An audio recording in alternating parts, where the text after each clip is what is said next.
Olá! No programa de hoje falaremos sobre a organização do trabalho pedagógico na perspectiva dos estudos da segunda etapa de formação do Pacto Nacional pelo Fortalecimento do Ensino Médio. Para falar sobre esse assunto, recebemos a professora Thelma Fautes Valério, pedagoga e chefe do Departamento de Educação Básica da Secretaria de Estado da Educação do Paraná, e a professora Fátima Branco Godinho de Castro, pedagoga e uma das autoras desse caderno do Pacto. Olá, tudo bem? Olá, tudo bem? Sejam bem-vindas para essa conversa. E para darmos início à nossa conversa, professora Thelma, qual a importância dos professores discutirem a organização do trabalho pedagógico e como isso se correlaciona com as temáticas, os estudos da primeira etapa da formação do Pacto pelo Ensino Médio? Bem, a organização do trabalho pedagógico, ele envolve todas as atividades teórico-práticas desempenhadas pelos profissionais dentro da instituição de ensino. E nessa primeira fase do Pacto Nacional pelo Fortalecimento do Ensino Médio, nós discutimos alguns dos elementos que compõem essa organização do trabalho pedagógico. Nós discutimos temas como a diversidade e os sujeitos do ensino médio, né, por uma perspectiva de formação integral do sujeito, as diretrizes curriculares nacionais e também as diretrizes orientadoras do Estado. Além disso, discutimos a gestão democrática, que a gestão democrática ela está presente em nossa Constituição desde 1988. Ela entra fortemente na escola em meados da década de 1990, mas ainda não é uma prática em todas as nossas escolas. Discutimos também a questão de currículo e avaliação. E todos esses elementos que compõem essa organização do trabalho pedagógico têm que ser discutida por toda a comunidade escolar. Por isso envolve direção, envolve equipe pedagógica, professores, alunos, pais, funcionários. E essa discussão ela tem que ser balizada pela gestão democrática. Ok. Aproveitando a fala da professora Thelma, professora Fátima, conta para nós quais são os elementos que compõem a organização do trabalho pedagógico. Perfeito. Esta questão é fundamental, porque a preocupação que nós tivemos na elaboração deste caderno que introduz, que é o primeiro caderno da segunda etapa, ele é um elemento articulador com as questões que a professora Thelma acabou de apontar, como currículo, gestão pedagógica, a importância da participação da comunidade e, sobretudo, uma temática nova, que é a compreensão dos sujeitos do ensino médio. Esses elementos, né, podem ser reorganizados aqui neste primeiro caderno, que, na verdade, propõe uma retomada desses elementos na perspectiva de como considerar todos esses elementos nos documentos, nos elementos que compõem a organização do trabalho pedagógico. De modo que é importante fazer essa articulação, porque senão nós efetivamente não vamos compreender a perspectiva colocada pelas diretrizes curriculares nacionais do ensino médio hoje, né? Porque ela foi alterada recentemente, agora em 2011, e a resolução ela é de 2012, e os elementos que compõem o parecer das diretrizes curriculares nacionais do ensino médio precisam ser contemplados na organização do trabalho pedagógico que vai ocorrer no interior da escola. Então, de modo que é importante a gente ter esses elementos. E o que compõe basicamente a organização do trabalho pedagógico? É o plano de trabalho docente do professor, né? A reescrita do projeto político-pedagógico da escola. Isso é preciso urgentemente as escolas se reorganizarem no sentido dessa reescrita. Mas essa reescrita tem que ser feita à luz das novas diretrizes curriculares, considerando esses elementos, a formação humana integral, os sujeitos hoje do ensino médio, a perspectiva de considerar essa formação como o trabalho como princípio pedagógico, a pesquisa como um princípio pedagógico também, e considerar todos esses elementos nessa perspectiva para reorganizar todos os documentos da escola. E aí, obviamente, chegar do todo, né, para chegar na sala de aula com o plano de trabalho docente, e aí nesta linha bem articulada para a reorganização das atividades no interior da escola, né. Nós, ao elaborarmos esse primeiro caderno, nós tivemos uma preocupação de fazer logo na introdução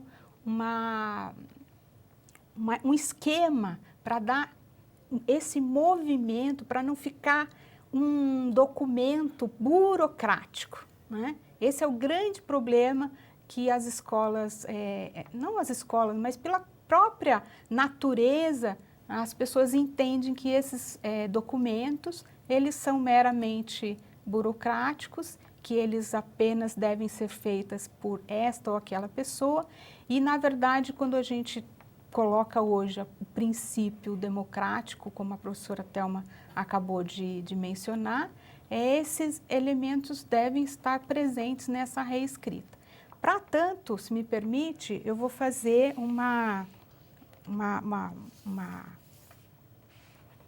um destaque em relação a essa figura aqui que está no caderno, que quando vocês estiverem realizando o trabalho de estudo, de análise, de reescrita, observar atentamente este esquema, porque ele tem todos os elementos que compõem, que devem permear a organização do trabalho pedagógico no interior da escola.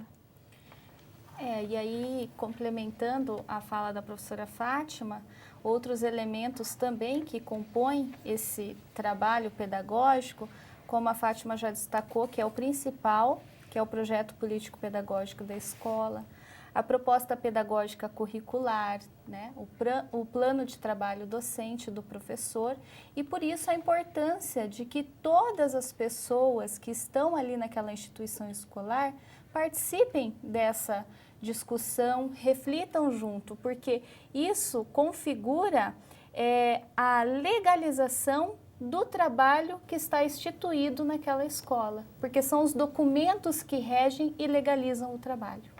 Agora, aproveitando que você falou sobre a comunidade escolar, nós sabemos que a participação da comunidade escolar no processo da organização do trabalho pedagógico é imprescindível. Agora, como a comunidade escolar pode articular para que o planejamento participativo realmente se torne uma prática em todas as escolas, professora Fátima? Esse é um grande desafio. Considerar e efetivamente propiciar um debate e um planejamento de todas as instâncias do interior da escola.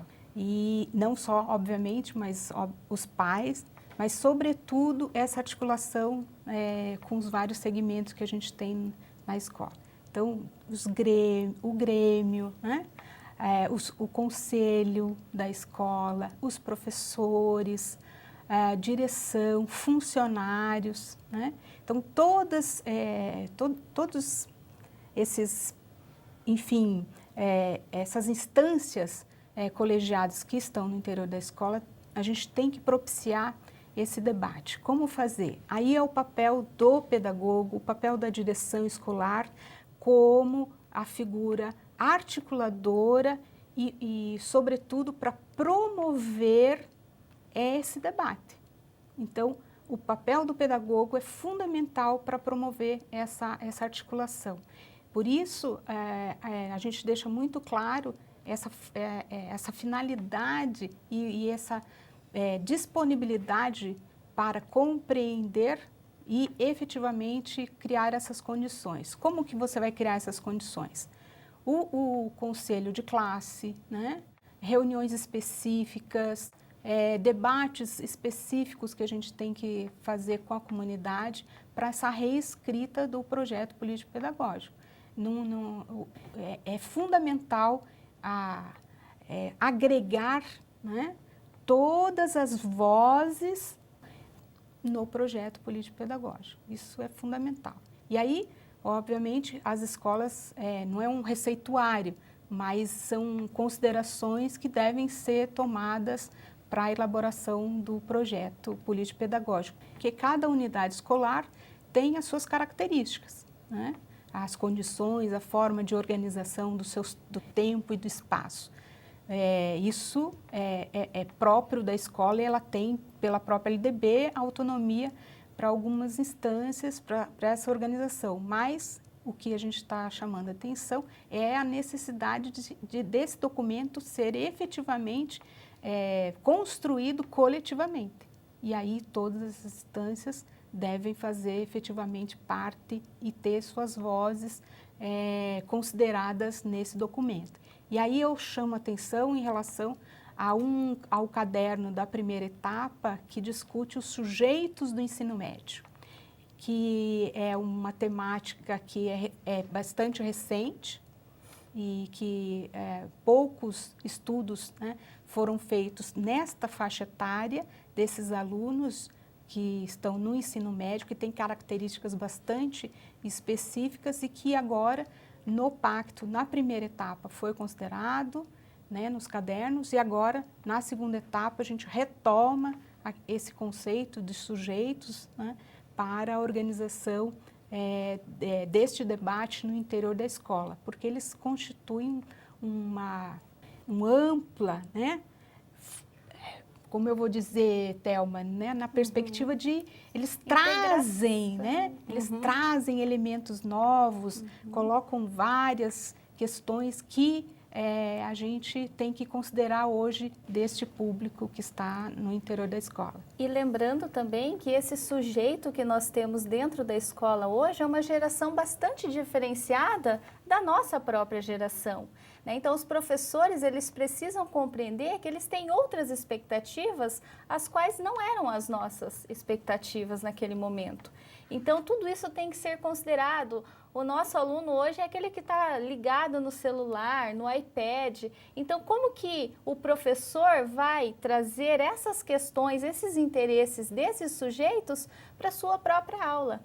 Então, nós temos um grande desafio aí pela frente e que essa discussão com todo o coletivo escolar é essencial, porque aquilo que eu não sei utilizar, o outro vai saber, né? E a gente faz aquela troca, realmente uma socialização, que é o grande motim dessa formação, né? Que realmente as disciplinas e todo o trabalho dentro da escola seja interdisciplinar. Porque nós falamos de interdisciplinaridade desde a década de 80, né? Mas ainda é um grande desafio fazer com que realmente essa interdisciplinaridade aconteça na escola. E quando nós consideramos esses elementos que compõem a organização do trabalho pedagógico e realmente participamos da discussão, a interdisciplinaridade vai acontecendo e o trabalho escolar vai fluir naturalmente. Então é importante levar em consideração a necessidade desse aluno. Sim, fundamental, fundamental. Porque além das características dessa faixa etária, né, que tem, como a Thelma acabou de dizer, os vários, celular, iPad, ele também tem, né, acessos diferenciados ao conhecimento. Não é? A gente, no interior da escola, dando aula, a gente fala no matemática, o aluno já vai imediatamente ali, acessa aquele conhecimento e já faz uma mediação com o professor, colocando os elementos. Então, isso é preciso a gente ter em mente. A tecnologia está muito presente na vida deles hoje. Exatamente. Além, obviamente, de outras tantas características, considerando o aluno trabalhador, né, que nós temos nas escolas públicas, é preciso considerar. Ele traz, né, também necessidades também específicas. Então, todos esses elementos a gente tem que considerar. Aí entra as dimensões da tecnologia, da ciência, da cultura e do trabalho. Da cultura e do trabalho, bem lembrado que é um dos elementos da primeira etapa. E aqui nós chamamos muito atenção essa questão da formação humana integral. Isso é fundamental para a organização do trabalho pedagógico na escola hoje. Por quê? Porque nós tendemos a achar que a atividade pedagógica ela se dá só naquele determinado momento, né, descolado da realidade, fragmentado, sem a perspectiva da interdisciplinariedade. e, na verdade, todos os elementos que estão postos aqui para considerar o nosso aluno nesta integralidade. Agora, pode-se dizer então, professora Fátima, que a hora-atividade apresenta-se como uma possibilidade de efetivação desse planejamento participativo? Com certeza, a hora-atividade é o momento em que nós vamos ter a presença do conjunto dos professores, né, de uma mesma área ou de áreas diferenciadas, e a participação efetiva do pedagogo no interior da escola para fazer esse processo de formação continuada na escola. Esta questão, porque nada mais, o que é a hora-atividade? É um processo de formação continuada que ocorre na escola. E isso é um ganho sobremaneira no sentido de que eu estou com os meus pares, eu estou com o pedagogo da escola e eu estou ali discutindo e entendendo a escola com esse conjunto de professores que ali estão efetivamente naquele momento, naquele tempo, se dedicando a esta atividade. Então, a hora-atividade não deve ser considerada única e exclusivamente como um momento de correção de trabalho, dos diários de classe, muito embora os professores tenham que fazer essas atividades, mas a hora-atividade deve ser entendida como um momento de formação continuada na escola. Esta que é a questão fundamental. E aí, todos os elementos que envolvem o processo de formação continuada, né? A revisão dos elementos postos pelo pacto, o estudo dos cadernos, né? A articulação que se propõe com os cadernos, no sentido, tem aqui momentos que nós colocamos ação e reflexão. Cada tópico do caderno, tanto da primeira quanto da segunda etapa, propõe um momento chamado ação e reflexão. Nada mais é do que esse momento que deve ocorrer no momento da hora-atividade. E aí, qual é o foco? Sair das questões unicamente teóricas, né, para as questões da realização prática, como efetivamente pôr em prática aquilo que está posto teoricamente, né, nos cadernos, enfim. Então, Keila, este momento da hora-atividade para o pedagogo é uma conquista fundamental, né? Não para o pedagogo, mas obviamente para todo o conjunto da escola, mas principalmente para o pedagogo que tem um momento específico de atuação, de realização, né? Do acompanhamento, do desenrolar, né? De todas a efetivação do trabalho pedagógico que tem que se dar no interior da escola. E, efetivamente, a hora-atividade é um momento de formação continuada. A gente tem que entender a hora-atividade como um momento de formação continuada. Essa conquista é fundamental, porque, efetivamente, nós acabamos nos envolvendo no dia a dia da escola e não temos um momento de reflexão, de análise, de leitura, de debate, né? Isso tem que ser garantido na hora-atividade. Professora Thelma, gostaria de fazer alguma consideração em relação a essa questão? Eu gostaria sim, porque até nós mandamos uma instrução para as escolas nesse início de ano, organizando a questão da hora-atividade do professor. Nós fizemos uma sugestão, né, claro que não uma sugestão até para os nossos cursos de formação continuada para o professor, que como a professora Fátima destacou, a hora-atividade é esse momento de formação continuada. Então, nós organizamos a hora-atividade dos professores neste ano como sugestão pelas áreas do conhecimento, para que as disciplinas daquela área possam conversar. Assim, vai ajudar na questão da interdisciplinariedade, de construir o seu plano de trabalho docente junto com outro professor e também para essa formação. E quando o pacto foi pensado, ele está concentrado em 200 horas de estudo, sendo 100 horas no primeiro semestre e 100 horas no segundo semestre, que nós estamos agora no segundo semestre de formação. E 50 horas o professor faz estudos individuais. E esses estudos individuais, eles são feitos também nessa hora atividade que ele tem.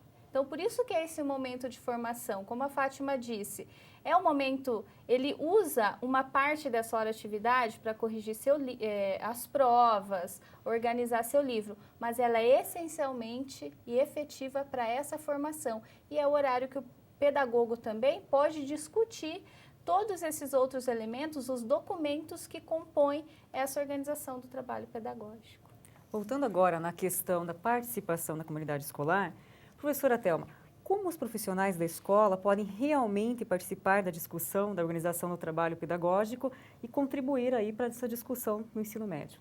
Bem, visto que a formação do ensino médio, né, proposta agora pelo Pacto, ela objetiva repensar essa organização do ensino médio que nós temos aí. E é uma discussão nacional, ela não é apenas aqui no estado do Paraná. Então, visto que ela propõe essa reorganização do nosso ensino médio, nós precisamos de todo o coletivo escolar participando dessa discussão, né? E aí nós partimos para essa discussão do projeto político-pedagógico da escola, que é um documento em que todos estão presentes. O projeto político-pedagógico representa a intencionalidade educativa daquele espaço escolar. E, além disso, ele pode ser compreendido como um contrato social, que ele representa todas as pessoas que fazem parte da comunidade escolar. Por isso que as pessoas elas têm que compreender que elas desenvolvem um papel pedagógico. Então, toda a comunidade escolar faz parte de um processo educativo muito maior do que o meu fazer diário. O que eu quero dizer com isso? O diretor ele não pode somente administrar a escola, mas ele tem um papel pedagógico importantíssimo. Ele é o principal articulador do projeto político-pedagógico, do planejamento coletivo, da avaliação, né? Ele é o desencadeador disso. O pedagogo, como a Fátima falou, que nós temos um tema recorrente, que o pedagogo geralmente só apaga incêndio na escola. O papel dele não é esse, ou só atender alunos e pais, mas ele tem o papel fundamental de articulador, direcionador e orientador dessa documentação, desses elementos que compõem o trabalho pedagógico escolar. O professor, ele tem um papel educativo muito além do que apenas a sua disciplina. Como nós já falamos, ele tem que dar centralidade ao aluno, compreender quem é esse jovem, quais são as necessidades, os desejos dele, né? Como esse aluno aprende. E, além disso, ele tem que estar participando de toda essa discussão desses documentos da escola, senão ele não vai se ver presente ali. Não é apenas eu entrar na sala de aula e dar minha aula e ir embora, né? Eu tenho uma participação muito maior. Os funcionários da escola, como que eles contribuem? Eles também são educadores, né? Apesar de eles estarem desempenhando algumas tarefas, como limpar a escola, fazer lanche, organizar o pátio, mas eles também são educadores. Muitas vezes eles sabem muito mais coisas do que nós, enquanto professores, pedagogos na escola. Então, se todos estiverem desempenhando o seu papel e se colocando como realmente parte efetiva daquela comunidade escolar, o trabalho pedagógico vai fluir. E, consequentemente, a educação também, né? Porque o nosso foco, qual é a função social da escola? É educar o aluno. O nosso objetivo principal é o aluno.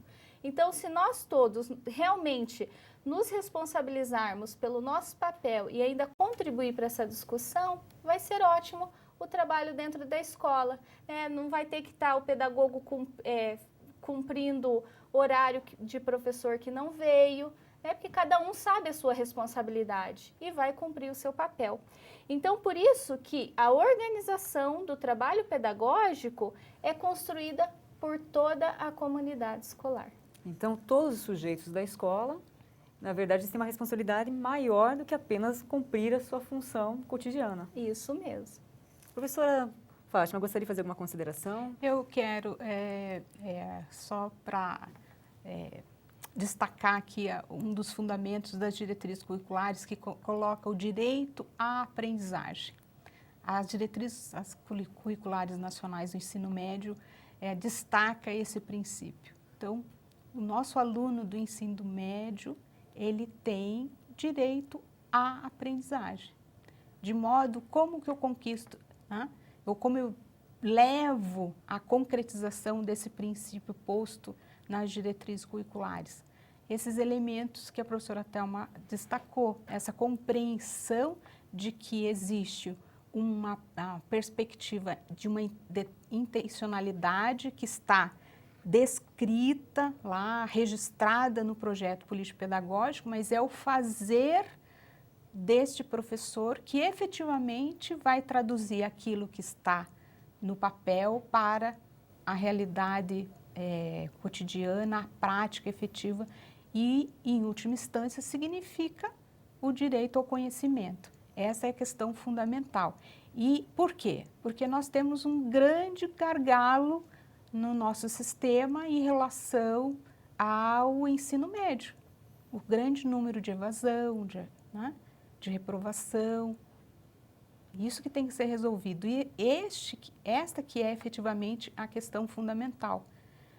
Os documentos, o plano, o projeto, a proposta curricular, o plano de trabalho docente, eles vão nos auxiliar a resolver este problema, ou seja, a evitar, superar a evasão escolar no ensino médio e que o nosso aluno efetivamente tenha acesso ao conhecimento socialmente produzido e que se integre enquanto cidadão na sociedade que nós vivemos. Isso, em última instância, a organização do projeto, da organização do trabalho pedagógico no ensino médio tem que garantir isso.